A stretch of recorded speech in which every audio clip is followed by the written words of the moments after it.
Alright, chat. I'm gonna go on a little bit of a rant that you've already heard about a million times, Graham. So, chat, I want to talk about this game right here. Where'd it go? Come back, come back. I saw you. This game right here, TemTem. TemTem is a game that is continuously advertised. I saw about a year ago, I want to say, while it was in early access development. This game makes me so mad because it's marketed as a Pokemon-like MMORPG. It's not Pokemon-like, it's Pokemon, but knockoff. Um, now, So literal definition of Pokemon like though. well, no, because Pokemon-like would be like, oh, it's inspired by Pokemon. This is not inspired. This is like they took everything Pokemon is, and they're like, oh, I'll have that. I'll take it. And you know, it stinks because I I hoped whenever this was in development, I was mad about its existence when I first saw it in development, but I hoped it would grow into its own thing and become something special. But the more I see it, it's so blatantly the exact same thing. They got 8 dojos, which are the 8 gyms, to become the #1 tamer, which is a trainer. You choose from 3 starters from a professor, and you go on these journeys along routes. They could have done so much. For instance, one of the biggest things they could have done while keeping the same battle element and like friendly element thing is they could have changed the terrain and the story so much, and that's what I was hoping they would do. I hope they would take these aspects that really make it feel like a Pokemon ripoff, and they would change those. But they didn't.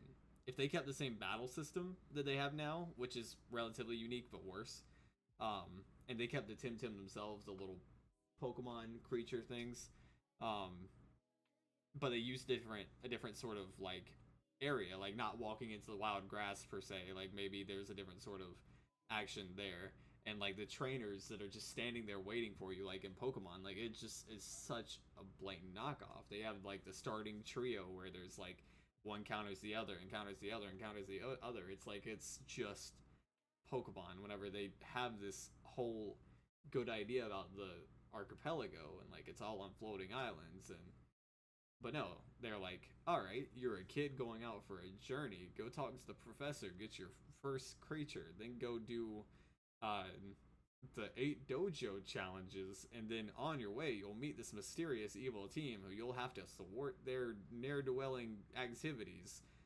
It's just the classic bullcrap Pokemon thing that we've all grown to be tired of. But they, well, not okay. I should rephrase that. Not that we've all grown to be tired of, but we've all been hyper familiar with. And they did it again, but it's not as polished and it's not as nice. For instance, some of the things that I've seen.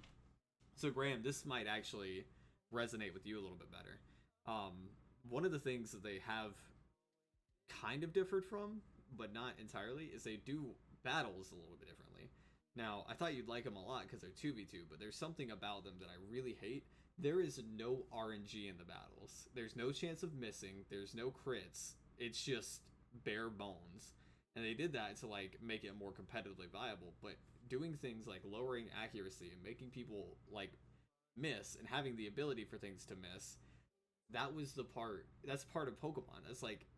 That's not making it not competitively viable, but it's making it having a little bit more of an aspect of change within the battles.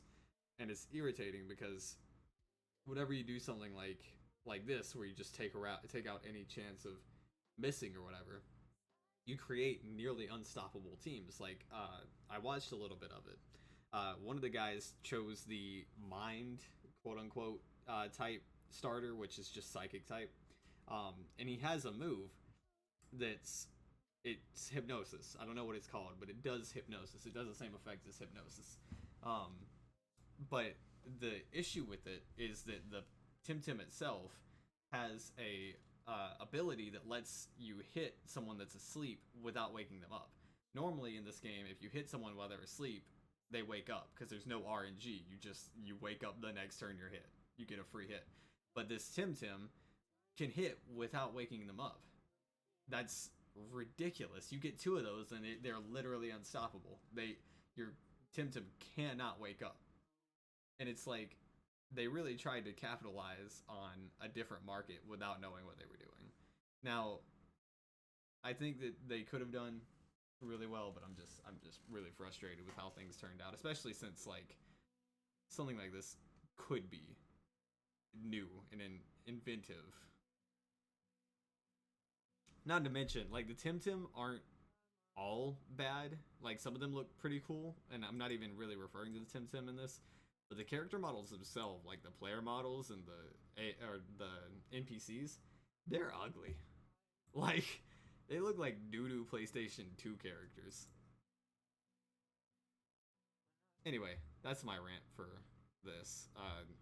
Now that being said, I do want to say this. I genuinely want to play this game, and I want to play it because I want to experience it to see how my opinion would change based on how I'm playing it. Because I understand there's some more to the game than what I have really put out there. But I mean, it's hard to see it and see people play it and not think that it's just so blatant. The other issue I have, of course, is that it's a stolen idea through and through. It's not even inspired, it's stolen. There's so much just taken from it. And it's 35 bucks for something that is in an early access game that on God just don't even look that good. It doesn't look 35 bucks good. I'm very picky with my money, especially on Steam games or PC games. That's not something I will ever be willing to pay for. If it was 10 bucks, I honestly, to really flesh out my opinion on the game, I'd spend 10 bucks on it. I'm not spending 35 bucks on it. I would spend 35 bucks on A Night with Graham though.